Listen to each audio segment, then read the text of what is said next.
No. All right, well, let's talk about the Jags because you just alluded to Trevor Lawrence. He's going to be key to anything the Jags do, good or bad. Christian Kirk, this is the one I don't know how long we need to talk about it, but I'm sure we have the same take on it. He's getting paid by the Jags $84 million. I feel like he's guaranteed like 72 or something like that. It's a massive chunk of change for a guy who has, I would say, on his best day, been like, he's a pretty good receiver. Exactly. You know what I mean? Like, Christian Kirk, he's pretty good. Pretty good. Not like awesome. I've never heard anybody say Christian Kirk was awesome. They thought he's a pretty good receiver. He's like pretty good wide receiver 3 on your team. Right. Not number 3 in terms of NFL salary. No. Like the third best guy on your team. Certainly not. No. Never had 1,000 yards in his career. His highest fantasy finish is the wide receiver 26, and that was last year. Otherwise, he's been the wide receiver 58, 38, and 51. I mean, not even a top 36 wide receiver, a wide receiver 3 for 3/4 of his career. And yeah, he did have a great year, and he made some great plays. And I think he's like a nice number 2, getting paid as the number 3rd receiver in the NFL. Never mind that Doug Pederson, he's never had a single 1,000-yard receiver in Philly. He had pure crap to work with. So, I mean, I don't want to pigeonhole and say Doug Pederson doesn't throw to his wide receivers, but he does love throwing to his running backs and tight ends. We saw Zach Ertz lead the team in receiving all 4 years of Doug Pederson being the play caller there. We saw the running backs get peppered, whether it was Sproles or even like Corey Clement had some decent seasons over there. So, I don't know exactly what to make of this for him. Pederson does like to throw. It was 6th, 13th, 7th, and 8th across his 4 full seasons as a play caller there. So, I mean, the guy does like a passing-based attack, but it's very like slow and methodical. And Kirk is pretty quick and nimble and could do some damage after the catch. And you got to assume, giving him this type of money, they're going to be scheming it up for him big time. But this was not the spot I wanted to see him. And I certainly just don't understand the deal at all. Like, does he get bumped up? I mean, were there other suitors that were like, we'll offer you $20 million a year, and the Jags were like, well, guess we got to offer him 21. I mean, this is I see this in the NBA. I follow salaries a lot closer in the NBA. I'm a big basketball fan, and I see all the time somebody will sign just this massive contract, and I'm like, was there anybody they were bidding against even? Like, right. Because just standard. Like, if I'm trying to buy a fantasy player in an auction, like, I'm at least going to see if anyone's bidding against me before I start out with like $45.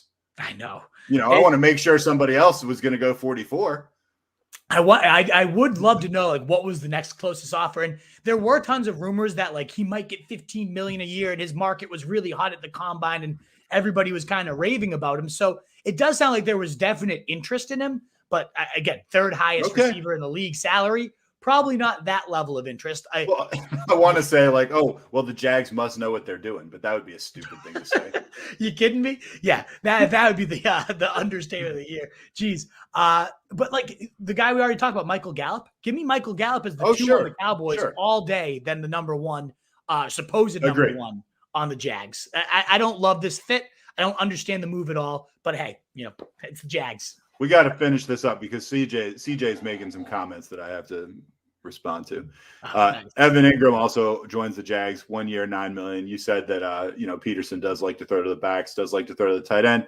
Engram is a guy also who we have liked in the past, but has been a victim of being on the Giants. So now it's like, well, these Giants have ruined my career. I'm going to go to Jacksonville. Thank you very much. Yeah, it's like we'll see. We'll see. Right. I mean, we'll see. Oh man, but it's similar to Trubisky in the sense to me that like if Engram doesn't do it here, I don't really see when it will happen. Agreed. Given that Pederson loves tight ends and there's nobody really Dan Arnold in his path. Come on now, he threw to Ertz, tight end 6. So Ertz finishes the tight end 6, tight end 3, tight end 2, and tight end 4 across Pederson's 4 full seasons. He saw 106, 110, 156, and 134 targets as the main vein of their passing attack. That was 6th, 4th, 1st, and 2nd in terms of NFL tight end targets right there. In multiple big seasons, 1,100 yards and 10 touchdowns, 916 and 8 touchdowns.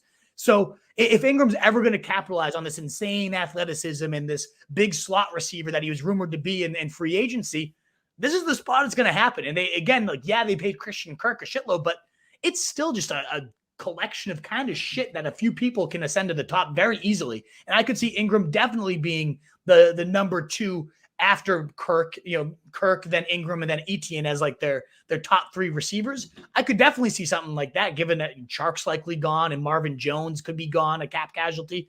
So I think this, again, you don't ever think Jacksonville. Let me ask you this: all these things you could see. Could you see the Jags going 4-13? I think that'd be like way too many wins for the Jags, to be honest. Just checking. but fantasy I could see it. I do. I like the fit. I would say I just checked my tight end rankings and I realized I didn't, Engram news kind of broke right as we were going on air here.